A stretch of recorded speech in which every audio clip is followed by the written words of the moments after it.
Hello dear learners, welcome back to Abit Shiksha. Today's daily news capsule is brought to you by Abit Shiksha. So let us begin. आज के जो important articles है, first is center sets June 2026 deadline for solar farms to adapt India made solar cells. तो अभी जो फिलहाल है, like yesterday's discussion also we had a discussion right कि we import more of the solar cells from other countries like China, Vietnam more than we use the Indian made solar cells. So here अभी centre ने बोला है कि जून 26 तक जो है India made solar cells हमें यूज़ करना है. सेकेंड एंड काइंड ऑफ थोड़ा सा saddening news is Eklavya model school में जो है 5% PVTGs का जो वो स्ट्रगल कर रहे हैं कि 5% PVTG स्कूल आए. They are also struggling to meet that standard. So what is the reason behind that? We have to understand. We have to understand about Eklavya model schools. Okay. Last and important news is regarding the Sahitya Academy Award. 3 of Assamese literary persons were given with the honorary Sahitya Academy Award. So these are the 3 news that are important for the day. Let us begin with the first news. The first news is center sets June 2026 the deadline for solar farms to adopt India made solar जो sales है वो India made होना चाहिए. ठीक है, तो यहाँ पर क्या है, डेडलाइन जो है वो जून 2026 तक दिया गया है कि अगर आप लोगों को सोलर फर्म्स है, देखिए बहुत सारी कंपनीज अभी बहुत ज़्यादा इंक्रीज जो है वो उनमें आपको देखने को मिलेगा. Why? Because of the push that has been given by Indian government for towards the renewable energy. And renewable energy का सबसे बड़ा और सबसे important source specially for India is the solar energy, क्योंकि India is a tropical country. We are bestowed with a lot of you know solar energy that is abundantly present. So इसीलिए हम solar energy की तरफ हमारा झुकाव भी ज़्यादा है. हमने सोलर प्लांट्स भी दुनिया के सब one of the bigger plants like in Bhadla we have made. So and we have schemes like PM Kusum, we have schemes like PM Suryoday scheme, जो हम लोग सोलर एनर्जी के आसपास हम लोग you know we are more towards we have given them interest and we are more interested in generating renewable energy, that is the solar energy. इसीलिए अब जो सोलर सेल्स होंगे, अब ये सेल्स क्या करते हैं, आपके DC करंट को AC करंट में चेंज करते हैं. आप डायरेक्टली DC करंट को तो यूज़ नहीं कर सकते, पर इस फोटोवोल्टाइक सेल्स क्या करते हैं, पहले DC करंट बनाते हैं, फिर हमें इसको ऑल्टरनेटिंग करंट में चेंज करके फिर हम यूज़ कर सकते हैं. राइट. सो जो सेल्स होते हैं, जो फोटोवोल्टाइक सेल्स होते हैं, ये हम चाइना मेड यूज़ करते हैं. तो ये अगर हम चाइना मेड यूज़ करेंगे, देयर आर 2 implications. फर्स्ट, हमारा इंपोर्ट बिल बढ़ेगा. दूसरे, Indian made solar cells are way more better than the Chinese made, but because China made is much more in quantity, they can reduce the price. Reduce price होने के कारण people go and buy those Chinese solar made panels. Instead India made जो है solar panels are way better than those made in the China, पर इनका क्योंकि pricey है इसीलिए लोग इनको परचेज नहीं करते हैं. These solar cells are expensive, इसीलिए इसको लोग नहीं खरीदते. तो इसीलिए अब इसको हम लोग क्या करेंगे, जो फोटोवोल्टाइक सेल्स है इनको हम इंडियन मेड आपको खरीदना होगा, ऐसा डेडलाइन जो है वो दिया जा रहा है. ठीक है, ministry of new and renewable energy resources नहीं है, एनर्जी मिनिस्ट्री ने कहा है. लिस्ट 2, यहाँ पर एक लिस्ट 2 के बारे में एक न्यूज़ आया है. List 2 refers to the companies that make solar cells. ठीक है, ये कुछ कंपनीज है जो सोलर सेल बनाती है. Indian solar companies primarily rely on solar cells from China and South East Asia. South East Asia में वियतनाम से हम सबसे ज़्यादा we are dependent upon them. Relying on the domestic supplies is however likely to make solar power costlier. ठीक है, तो लेकिन मैंने वही बताया ना कि हमारा क्योंकि Indian made solar panels are relatively more expensive, Vietnam से एंड चाइना से जो आता है दीज आर रिलेटिवली चीपर. तो उसकी वजह से क्या होगा, हमारा जो सोलर पावर है वो कॉस्टली होगा. लेकिन एक बात याद रखिएगा, अगर किसी चीज़ का डिमांड है, अगर किसी चीज़ का डिमांड है, ठीक है, जैसे चाइनीज़ गुड्स का डिमांड है मार्केट में. ठीक है, तो चाइनीज़ गुड्स का क्योंकि डिमांड है, they are manufacturing it in a very big number, बहुत बड़े नंबर पे वो मैन्युफैक्चर करें. Now they can reduce the price. अगर डिमांड ज़्यादा है they can produce it more better and उसका प्राइस जो है अल्टीमेटली कम हो जाएगा. अगर हमने डिमांड, बेसिकली यहाँ सरकार क्या कर रही है, अल्टीमेटली उनका फोकस है we are trying to create demand. हम डिमांड बनाने की कोशिश करें ना. आप अगर डिमांड ही नहीं करेंगे इंडियन सोलर मेड पैनल्स का, हम उसको प्राइस को नीचे कैसे लेकर आएंगे. अगर आपको ये चाइनीज़ मेड 200 रुपये में मिल रहा है, इंडियन मेड 400 रुपये में मिल रहा है, अगर हम डिमांड करेंगे इंडियन मेड का, देन ये क्या कर सकते हैं, जो भी सप्लायर्स है वो इसका प्राइस को कमा सकते हैं. राइट, तो ये इस प्राइस को भी हम मैच कर सकेंगे.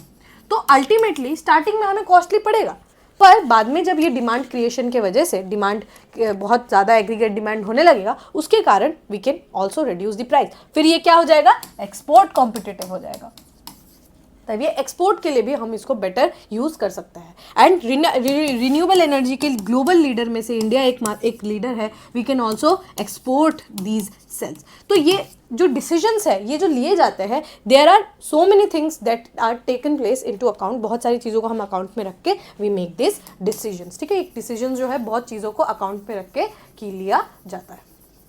The price of Indian solar cells is 1.5 times more than of China. China के जो सोलर सेल्स है उससे 1.5 टाइम्स ज़्यादा है। एंड मतलब और यहाँ का जो है एक्सपेंसिव भी ज़्यादा है। पर ये जो है sorry about that, such high prices can drive up the capital cost of solar power projects by 5 to 10 million per megawatt। अगर सोलर जो प्लेट्स है, जो सेल्स है, उनका प्राइस के कॉस्टली होने के कारण हमारा जो पूरा प्रोजेक्ट है उसका वो भी कॉस्टली हो जाएगा। लेकिन उसके बाद क्या है कि लेकिन ये धीरे धीरे इसके कम होने के भी चांसेस जो है वो और ज़्यादा बढ़ जाते हैं। So far 92 gigawatts of solar capacity have been installed. There is a difference, okay, installed capacity and utilised capacity में। इंस्टॉल हम ज़्यादा कर लेते हैं, हमारा यूटिलाइजेशन कितना है वो उसमें थोड़ा सा गैप रहता है, ठीक है। हमारा इंस्टॉल्ड कितना है कैपेसिटी, इंस्टॉल हमने बना के रखा है, इंस्टॉल्ड कैपेसिटी हमारे सोलर एनर्जी का कितना है 92 गीगावाट। एंड ये सबसे ज़्यादा है सारे रिन्यूएबल सोर्सेज ऑफ एनर्जी में। हम टाइडल एनर्जी हम यूज़ करते हैं, हम विंड एनर्जी यूज़ करते हैं, हम हाइड्रो इलेक्ट्रिक यूज़ करते हैं। This is the biggest one, सबसे ज़्यादा हम सोलर एनर्जी जो है उसको हम यूज़ करते हैं। Government and industry estimates expect that 80 gigawatts of module capacity will be added by 2027 and the cell manufacturing capacity will rise to 60 gigawatts by financial year 27 with 30,000 crore in investment। तो ये जो market है it is humongous, it will grow further and further and further और उसकी वजह से क्या होगा, ये हमारा और ज़्यादा हमारे लिए beneficiary रहेगा। Earlier this year, Ministry of New and Renewable Energy introduced a approved list of module manufacturers। जो है कुछ approved list निकाला है कौन कौन manufacture करेगा। Those setting up solar installation and wishing to avail government subsidies necessarily had to source modules only from these manufacturers। तो earlier this year यहाँ पर क्या हुआ था, गवर्नमेंट ने एक लिस्ट निकाला था कि अगर जो एक कंपनी है, let's say ABC is a company and I am the buyer, ठीक है, I am the buyer, ठीक है। अब क्योंकि this is a new energy right, ये जो है ये क्या है, न्यू सेक्टर है। So if I am going to buy, if I am going to make a industry, एक बड़ा सा कंपनी मुझे खड़ा करना है जो कि सोलर एनर्जी पे डील करता है, ठीक है। If I am the owner of the company, अब यहाँ पर क्या क्या है, गवर्नमेंट ने MNRE ने कुछ लिस्ट निकाला है। Some lists have been made, ABCD करके बहुत सारे अप्रूवर्स के इन्होंने नाम लिखे। अब if I go and purchase it from, let's say ABC भी एक मेंबर है, ठीक है, ABC भी इसी लिस्ट का एक मेंबर है। 1 2 3 4 there are many people. If I go and purchase from ABC company याद करिएगा गवर्नमेंट के अप्रूव्ड लिस्ट में आता है, then I would be given a subsidy. Government will give me subsidy. Now what will happen? If I am given subsidy, again if Purva is given subsidy, what will happen? Subsidy is given to me, my prices comes down, है ना, मेरा cost कम हो जाएगा। कि अगर पहले मुझे 50 रुपये लगते थे, अब मुझे 25 रुपये लग रहे हैं। My prices will come down, my cost will come down, my cost will be reduced. Now because of subsidy, ये सब्सिडी के कारण मेरा कॉस्ट कम हो गया। अगर मेरा कॉस्ट कम होता है, I can supply more, yes or no? My supply will be increased, obviously. So if subsidy is given to me, my supply will increase, supply will ultimately hit the demand। अब देखिए supply जो है वो कैसे demand को hit करेगा, if supply is increased the prices will be decreased, right. अगर किसी चीज़ का सप्लाई ज़्यादा है तो प्राइसेस ऑटोमेटिकली कम हो जाएगा। पहले वो हमने वो याद करिए 400 रुपये वाला, 400 था, अब हमें 200 में मिल जा रहा है। तो सप्लाई इंक्रीज होगा, प्राइसेस डिक्रीज होगा and it will create a demand, ठीक है। तो डिमांड जो है ये क्रिएशन होने लगे। तो अगर आप अप्रूव्ड बाय सप्लायर से खरीदते हैं तो आपको सब्सिडी मिलेगा। सब्सिडी अल्टीमेटली आपका प्राइस कमाएगा और आपका डिमांड इंक्रीज भी होगा। पीएम कुसुम स्कीम के बारे में यहाँ पे अंडरस्टैंड करते हैं। पीएम कुसुम स्कीम 2019 में लाया गया था and it works on the de dieselization. अभी जो हम लोग जो ट्यूबवेल वगैरह जो हम यूज़ करते हैं वो हम क्या है, डीजल पावर्ड ट्यूबवेल्स वगैरह जो हमारे फार्मर्स है दे यूज़ डीजल पावर्ड ट्यूबवेल्स और डीजल का बहुत ज़्यादा यूज़ करते हैं। तो हमने पीएम कुसुम में सिमिलर काइंड ऑफ थिंग करने की कोशिश की है, जहाँ पर we would use the solar panels, solar energy हम यूज़ करेंगे ताकि हम डीजल का खर्च जो है वो कम कर सकें। It is aimed at ensuring energy security for farmers, क्योंकि बहुत फार्मर्स क्या करते हैं, डायरेक्टली तारों से बिजली चोरी करके मतलब not only farmers, okay many people do this thing, पर फार्मर में ज़्यादा देखने को मिला है कि वो फटाक से तार काट के दे, मतलब वो उससे लॉस किसको होता है, डिस्कॉम्स को लॉस होता है।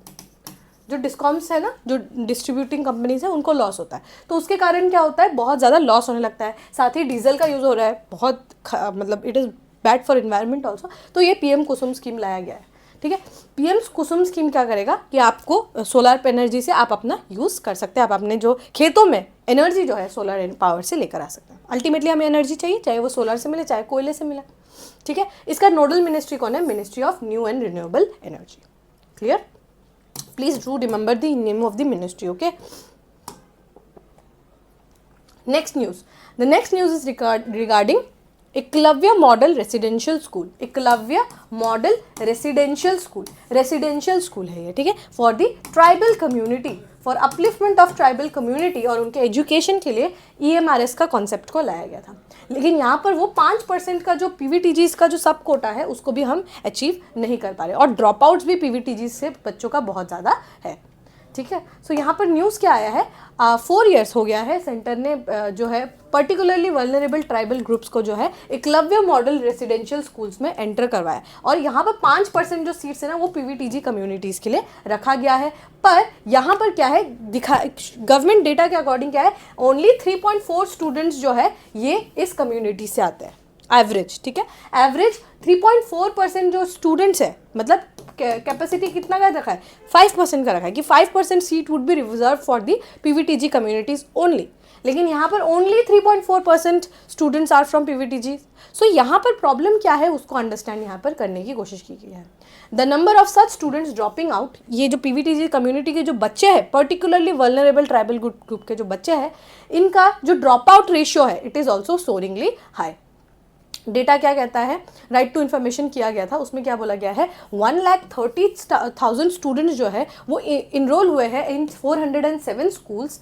ये क्या बोला गया है, उसमें से 4,480 only 3% of student, 3.4% of students, मतलब इन 1 लाख बच्चों में ओनली 3.4% ऑफ स्टूडेंट्स, मतलब ओनली 100% में only 3.4% of the students, only 4,000 ये बच्चे ये बिलोंग करते हैं फ्रॉम द PVTG कम्युनिटी और इनका population is very very low. जबकि इनका पॉपुलेशन को हमें इंक्रीज करना है, बेटर करना है, वरना ये एक्सटिंक्ट हो जाएंगे, ठीक है।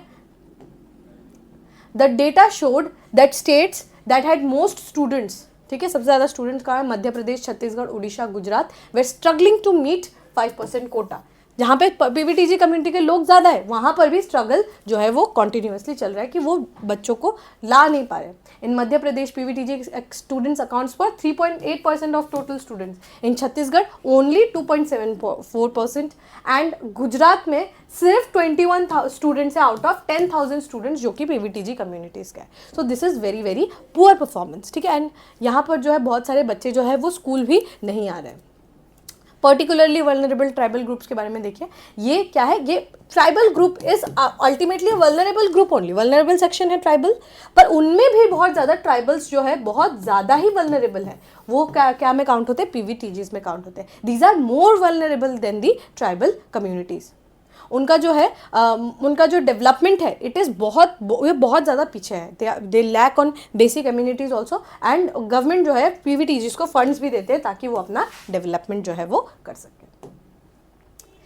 इन दिस कंटेक्स्ट 1975 में धेवार कमीशन जो है उसको बनाया गया था और वो उस समय प्रिमिटिव ट्राइबल ग्रुप्स के नाम से इनको जाना जाता था, पर because primitive is very derogatory for them, so उन्होंने नाम चेंज करके पर्टिकुलरली वल्नरेबल ट्राइबल ग्रुप्स जो है इनका नाम रख दिया, ठीक है। करेंटली 75 PVTGs है, ठीक है। Community 7, there are 75 communities of PVTGs under 705 schedule tribes. तो शेड्यूल ट्राइब में 705 कम्युनिटीज में 75 है, दे आर पीवीटीजी ग्रुप्स, ठीक है, पर्टिकुलरली वल्नरेबल ट्राइबल ग्रुप्स। ये क्या है, 18 स्टेट्स में है, हर स्टेट में पीवीटीजीज नहीं, only 18 states have PVTGs and 1 union territory, that is the territory of Andaman and Nicobar. वहाँ पर आपको पीवीटीजी कम्युनिटी के लोग देखने को मिलेंगे। ओडिशा में सबसे ज़्यादा है, highest number of particularly vulnerable tribal group के मेंबर जो है दे बिलोंग फ्रॉम ओडिशा। इनका कैरेक्टरिस्टिक्स देखिए, डिस्टिंक्ट कैरेक्टरिस्टिक्स क्या है। पहला तो है इनका पॉपुलेशन इज ईदर स्टैग्नेंट और it is population is declining, पहला होगा। दूसरा क्या है, टेक्नोलॉजी जो है, they are pre agricultural, maybe वो नोमेडिक हर्डिंग करते हैं, कैटल रियरिंग करते हैं, मे बी वो कलेक्शन करते हैं फूड का यहाँ वहाँ से from the forest only, it is pre agriculture, agriculture से भी पहले का है इनका technology. Literacy rate is extremely low, very low इनका लिटरेसी। और इकोनॉमिक जो है वो सबसिस्टेंस है। सबसिस्टेंस इकोनॉमी क्या होता है, where you produce for yourself, and you consume it, you don't have to sell it, production and consumption, there is no market here, ठीक है, यहाँ पे कुछ सेलिंग बाइंग नहीं है, इट इज़ प्री एग्रीकल्चरल, जैसे पुराने लोग रहा करते थे ना, उस टाइप का ये कम्युनिटी है, ठीक है। प्री एग्रीकल्चर इनका इकोनॉमी है। Subsistence agriculture, subsistence is wherein we produce our food and we consume it, we do not sell it. India, mind you, India जो है, इंडिया में, चाइना में बहुत ज़्यादा सबसिस्टेंस एग्रीकल्चर अभी भी परफॉर्म किया जाता है, and not just PVTGs, okay, not just PVTGs but many farmer communities also, people from farming communities also, they also depend upon subsistence farming, जहाँ पर वो खुद ही कंज्यूम करते हैं and they make food and they consume it themselves, ठीक है। तो सबसिस्टेंस एग्रीकल्चर जो है ये अभी भी बहुत ज़्यादा prevalent in India. Ministry of tribal affairs implements the scheme, जो है वो ट्राइबल अफेयर्स का स्कीम है, development of particularly vulnerable tribal groups. ये क्या है, एक सेंट्रली स्पॉन्सर्ड स्कीम है जहाँ पे सेंट्रल असिस्टेंस दिया जा रहा है टू 18 स्टेट्स, 18 स्टेट्स को सेंट्रल असिस्टेंस दिया जा रहा है, और एक यूनियन टेरिटरीज, वो उसका नाम है Andaman and Nicobar islands. Assistance दिया जा रहा है 60-40 का रेशियो में, एंड हिमालयन स्टेट्स के लिए 90-10 का रेशियो में, ठीक है, मतलब 60% सरकार, state central government, 40% state government. और हिमालयन स्टेट्स के केस में it is 90%, Himalayan cases, Himalayan states and union territory Andaman and Nicobar के केस में क्या है, 90% सेंटर एंड 10% स्टेट्स उठाएंगे। The scheme of development of PVTGs aims at socio economic development of the communities, और उनके जो हेरिटेज है, उनका जो कल्चर है, उनका पॉपुलेशन को प्रिजर्व करना ही इसका ये जो आपका स्कीम है उसका एम है, ठीक है। Okay, the last news is साहित्य अकादमी अवार्ड जो है, ये 3 लोगों को, 3 जो लिटरेचर के द ऑनरेरी जो पीपल है उनको दिया गया है, ठीक है। तो जो साहित्य अकादमी अवार्ड जो 2024 है, इनको अनाउंस किया गया है, एंड इसमें बहुत सारे लिटरेचर्स फ्रॉम असम को दिया गया है। 3 लिटरेचर्स है, उनको दिया गया है award. First is Sameer Tanti ji, you can see it in this picture, he is mister Sameer Tanti ji. तो समीर तांती जी को जो है फॉर हिज पोइट्री कलेक्शन नाम क्या है, फॉरिंग बोरे बातोर कथा जाने, ठीक है। This is the poetry collection in Assamese. Arun Raja ji is this person right here. He has been awarded with novel for his novel in Bodo language, that is Swarni Thakai, ठीक है, Swarni Thakai, that he has written novel in Bodo language, so Swarni Thakai he has been given, and Deepak Kumar Sharma for his Sanskrit poetry Bhaskar Charitam. I think this has the most chances to be asked in the examination. Sanskrit language में he has written this poetry regarding Bhaskar Charitam. Kumar Bhaskar Varman के लिए he is Professor Deepak Kumar Sharma. He has been awarded the Sahitya Academy Award in Sanskrit language. He has written Bhaskar Charitam. Okay. These literatures were acknowledged for their literary excellence and promotion of Assam's rich cultural diversity across various genres and languages. You can see it, बहुत सारे अलग अलग genres है इन्होंने जो लिखे हैं, बहुत अलग अलग जॉनराज के हैं। There is poetries, there is novel, there is written in Sanskrit. तो एसमीज, बोडो, संस्कृत, बहुत सारे लैंग्वेजेस में लिखा यहाँ पर गया है। Deepak Kumar Sharma received the Sahitya Academy Award for the second time. Very, very important. He has received his award for the second time. Expressed immense happiness upon receiving the honor. He has written Bhaskar Charitam, obviously the very Veer Kumar Bhaskar, regarding Kumar Bhaskar Varman, the great monarch of Assam from the Varman dynasty. Okay. in Sanskrit language. Okay. Further, writer Haobam Satyavati Devi has been chosen for the award in Manipuri language for her poetry book Mainu Bora Nungshi Shairol. Okay. So from Manipur, Haobam Satyavati Devi has been awarded with the prestigious award of Sahitya Academy in Manipuri language. Her book is Mainu Bora Nungshi Shairol. Okay. Mainu Bora Nungshi Shairol. The Sahitya Academy on Wednesday announced its annual Sahitya Academy Awards in 21 languages. 21 languages में साहित्य academy award दिया जाता है. 8 poetry books, 3 novels, 2 collection of short stories and 3 collection of essays, 3 collection of literary criticism and 1 play, 1 research work have been given these awards. ठीक है, बहुत सारे awards जो है यहाँ पे दिए गए हैं. असम से 3 जनों को दिया गया है. ठीक है. Alright, with this we have come to end of today's daily news discussion. If you have liked this discussion, don't forget to give a like and write down in the comment section. We will meet in the next discussion. Till then, take care and thank you.